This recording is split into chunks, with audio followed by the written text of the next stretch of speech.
Hello guys, welcome back to my series of creating an app of Slambot from scratch. So in this video, we will be looking at different contents in the app of Slambot workspace. So this is the overall software structure. So basically how this works is there's different nodes and each of these nodes send different data and all these data fit into the R tab. The R tab processes these data and makes a 3D map which we later use for the autonomous slam movements and related stuff. And for the here the encoder node sends the volumetry data. The volumetry data uh, has a specific data format. It uses the volumetry data format from the nav messages library or module, and the IMU uses IMU data format from the sensor messages module. And for the camera depth data, uh, here in this project I'm currently using UN16 encoding for better processing and faster processing and other needs. There is also float 32, but it produces a large amount of data and it slows down the processing. So, and as for the RGB, it also uses sensor data format from sensor messages. And all these nodes publish the data in different topics, and the RTAB module subscribes to these topics and receives the data. One crucial thing that we need to remember while launching the RTAB map is all the nodes has to publish the data with the same timestamp. For example, let's say the node starts at specific time like t is equal to 0 seconds, and the encoder publishes its first data at t is equal to 2 seconds. So the IMU data should have a timestamp same as the encoder data, which is 2 seconds. There can be like slight deviations. It's a slight deviation is not a big issue, and same goes for the camera depth and the camera RGB data. The timestamp has to be approximately same, and also the rate at which the data are being published has to be approximately same.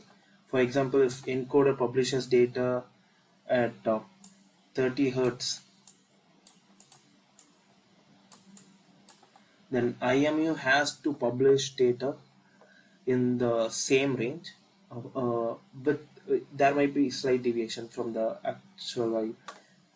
It can be IMU can publish data acceptable data might be like 28 hertz,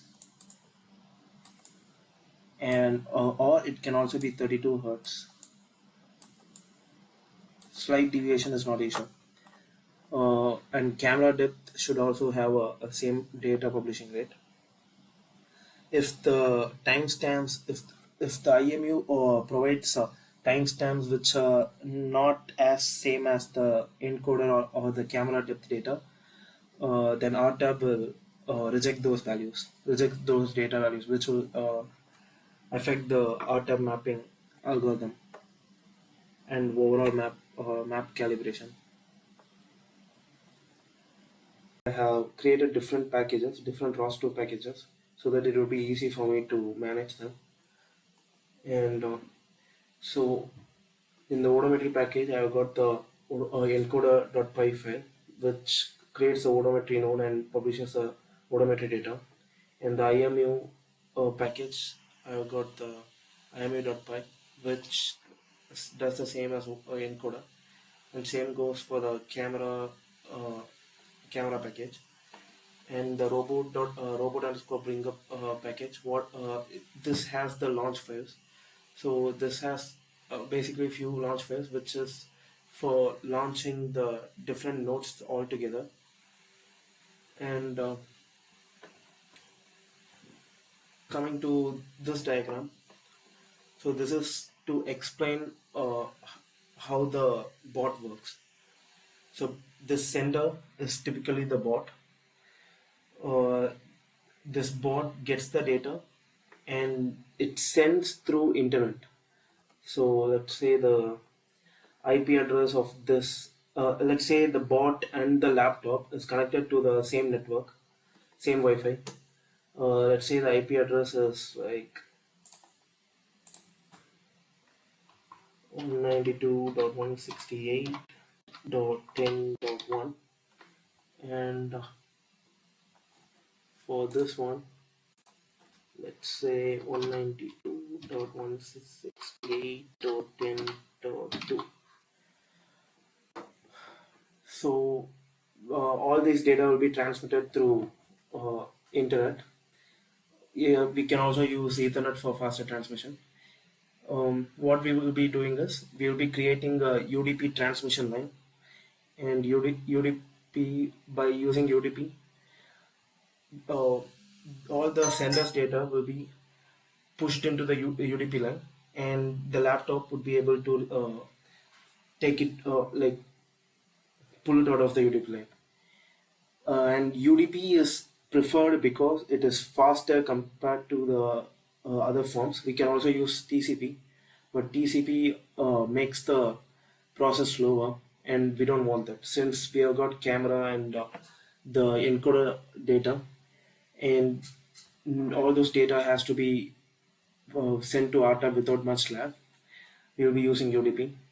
For creating this UDP framework, we were using uh, Python socket based tool, a socket in Python. It's a Python tool which allows you to create a smaller networking architecture, a simple networking architectures. So using that, we will create the UDP pipeline, and with that, we will be publishing the IMU data, volumetry data, and any of the rest of the data. And the laptop will receive it through UDP, and it will send it to the RTAB software. The RTAB will do the further processing. So another thing that I forgot to mention is we will also be publishing transforms. Transforms are values that help the bot visualize, or the RTAB visualize how different sensor modules are positioned and relative to each other. So for example, let's say the base link of the robot is like this,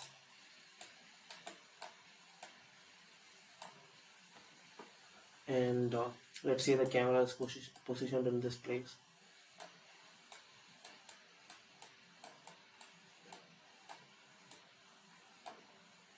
and this is the normal to the base link,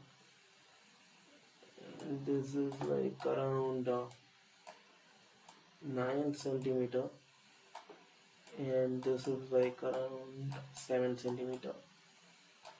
So we will be publishing transforms by putting these values in matrix of length, breadth, and height. 9, 0, and 7. We'll also be giving values like roll pitch and yaw for describing the orientation of the camera with respect to the baseline. So this helps. We will also be doing this for other sensors for the IMU, and we won't be doing this for odometry because we'll be considering the encoders to be attached to the baseline as a part of the baseline. So this helps the bot to visualize different positions of the sensors with relative to the base link. And as for the camera, we will be using the AdduCam depth camera, TOF depth camera, and we will have to be we need to calibrate it and get a .yaml file, YAML file, and this will have the calibration values. So we'll be calibrating this using a checkered sheet of paper, We'll keep it in front of the camera and run a software and which will help us calibrate the camera and provide the camera values. And we will also publish this camera values as a camera info.py. We will also create a different node to publish this camera values. So that's all for this video. I hope see you guys in the next video.